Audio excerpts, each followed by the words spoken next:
Good morning, Mr. Buffett and Mr. Munger. My name is Steve Yates. I'm from Chicago. I'm a Berkshire shareholder, and this is my 6th year coming to this meeting. I'd like to thank you for all your time and advice through the years. It's been great. I'd also like to thank all those wonderful people who sold Berkshire this year for giving us an opportunity to purchase more of the world's greatest company for dirt cheap prices. We will convey your thanks. I own another stock which sells for 4 times current trailing earnings. Every quarter we get a report. Earnings go up, sales go up, cash flow goes up, the equity base expands, they gain market share, and the stock goes down. The company has a 60% 5-year annualized growth rate and sells at 4 times earnings. I have 2 related questions. First, is this a growth stock or a value stock? And could you please give us your definitions of these terms? Second, the company sells recreational vehicles. Demographic trends in the recreation and leisure areas, RVs, cruise lines, golf equipment, etc., seem to be quite good. Do you see any opportunities for Berkshire here? Thanks. Well, the question about growth and value is we've addressed in past annual reports, but they are not 2 distinct categories of business. Every business is worth the present. If you knew what it was going to be able to disgorge in cash between now and Judgment Day, you could come to a precise figure as to what it is worth today. Now, elements of that can be the ability to use additional capital at good rates. And most growth companies that are characterized as growth companies have that as a characteristic. But there is no distinction in our minds between growth and value. Every business we look at as being a value proposition.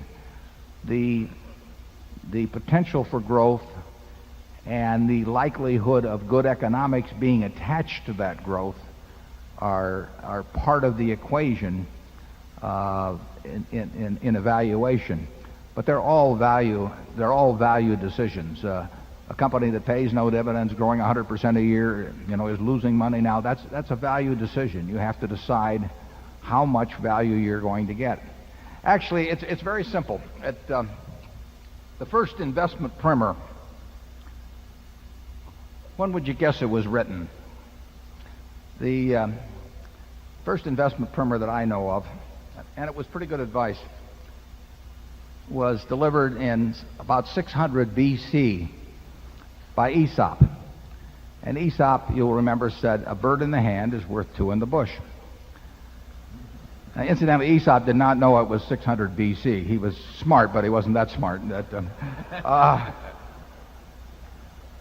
Now, Aesop was onto something, but he didn't finish it, because there's a couple of other questions that go along with that. But it is an investment equation. A bird in the hand is worth 2 in the bush. He forgot to say exactly when you were going to get the 2 from the bush, and he forgot to say what interest rates were that you had to measure this against. But if he'd given those 2 factors, he would have defined investment for the next 2,600 years, because a bird in the hand is, you will trade a bird in the hand, which is investing. You lay out cash today, and then the question is, as an investment decision, you have to evaluate how many birds are in the bush. You may think there are 2 birds in the bush or 3 birds in the bush, and you have to decide when they're going to come out and when you're going to acquire them. Now, if interest rates are 5% and you're going to get 2 birds from the bush in 5 years, we'll say, versus 1 now, 2 birds in the bush are much better than a bird in the hand now. So you want to trade your bird in the hand and say, I'll take 2 birds in the bush, because if you're going to get them in 5 years, that's roughly 14% compounded annually, and interest rates are only 5%.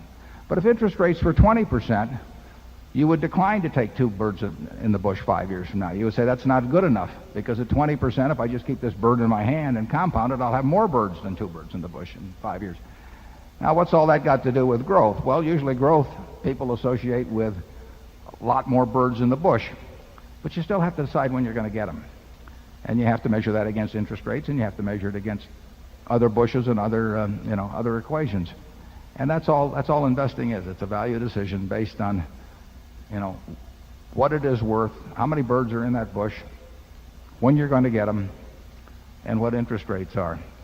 Now, if you pay $500 billion, and when we buy a stock, we always think in terms of buying the whole enterprise because it enables us to think as businessmen rather than as stock speculators. So let's just take a company that has marvelous prospects, is paying you nothing now, and you buy it at a valuation of $500 billion. Now, if you feel that 10% is the appropriate rate of return, and you can pick your figure, that means that if it pays you nothing this year, but starts paying next year, it has to be able to pay you $55 billion in perpetuity each year.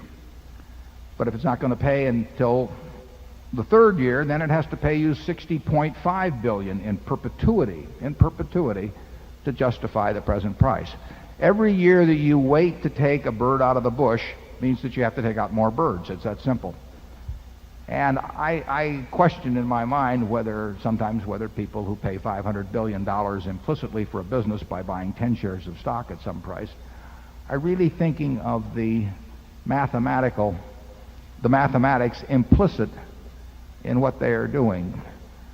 To deliver, let's just assume there's only going to be a 1-year delay before the business starts paying out to you, and you want to get a 10% return and you pay $500 billion. That means $55 billion of cash that they have to be able to disgorge to you year after year after year. To do that, they have to make perhaps $80 billion or close to it pre-tax. Now, you might look around at the universe of businesses in this world and see how many are earning $80 billion pre-tax, or 70, or 60, or 50, or 40, or 30, and you won't find any.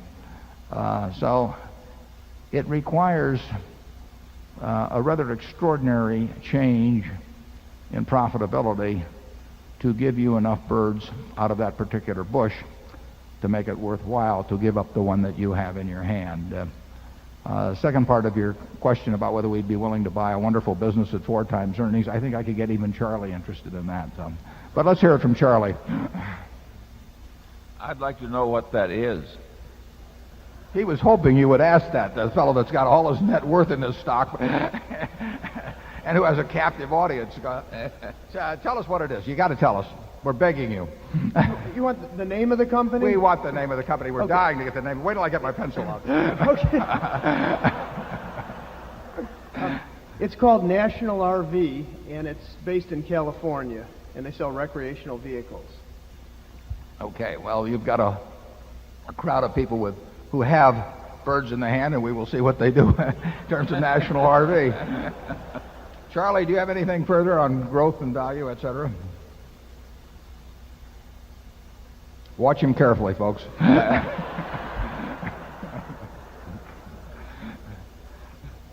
Well, I agree that all intelligent investing is value investing. You have to acquire more than you really pay for, and that's a value judgment. But you can look for more than you're paying for in a lot of different ways. You can use filters to sift the investment universe, and if you stick with stocks that can't possibly be wonderful to just put away in your safe deposit box for 40 years, but are underpriced, then you have to keep moving around all the time. As they get closer to what you think the real value is, you have to sell them and then find others. And so it's an active kind of investing. The investing where you find a few great companies and just sit on your ass because you've correctly predicted the future, that is what it's very nice to be good at. The movie was G-rated, even though.